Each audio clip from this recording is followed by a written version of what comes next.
Tēnā koutou katoa, good evening. An apology to all WINZ clients from the Social Development Minister as an independent inquiry is launched into a mass privacy breach. Just how much information on the country's 700 self-service kiosks has been inappropriately accessed isn't known.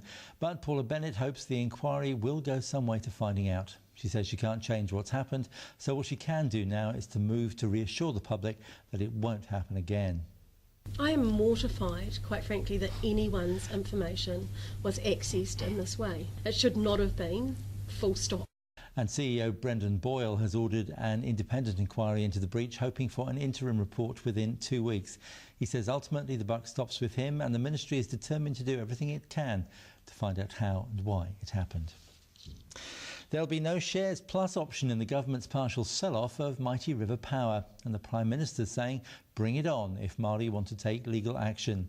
After consultation with Māori, John Key has decided to ignore the Waitangi Tribunal's recommendation to introduce the shares plus scheme.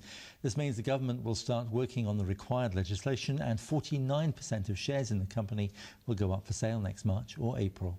The Maori Council and others have indicated that they are likely to take legal action. That's entirely a matter for them. From the government's perspective, it would not be unexpected.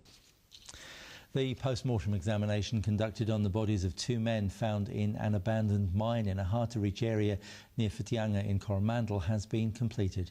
Police aren't ruling out the possibility that a clandestine lab may have been the source of the fumes that killed the 2 Whitianga men, Kerry Murphy and Grant Wiley. Acting Detective Senior Sergeant Ross Patterson of the Thames Coromandel CIB says police and ESR forensic specialists removed a significant amount of equipment and chemicals from near the scene yesterday, and these items have been confirmed as being consistent with a clandestine drug lab. The cause of death will be determined by the coroner. A deep earthquake has been felt across the North Island this afternoon. The 5.2 quake hit just south of Tokoroa at 1:05 at a depth of around 200 kilometres. People from as far south as Wellington have reported feeling the shake. He plummeted to the earth from a record-breaking height, but he can't tell you what it felt like. Austrian daredevil Felix Baumgartner has broken the sound barrier after leaping from a helium balloon 39 kilometres up.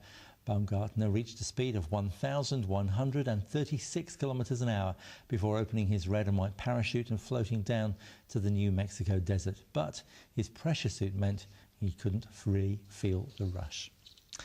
And finally, Egyptian authorities are working to boost the country's tourism industry after the number of visitors fell because of last year's uprising.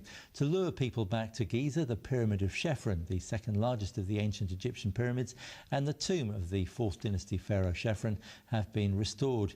Tourists will now be able to see the restored sarcophagus and the inner waterways that lead to the pharaoh chamber. And that's all from me. Thanks for watching. Ngā mihi o te wā.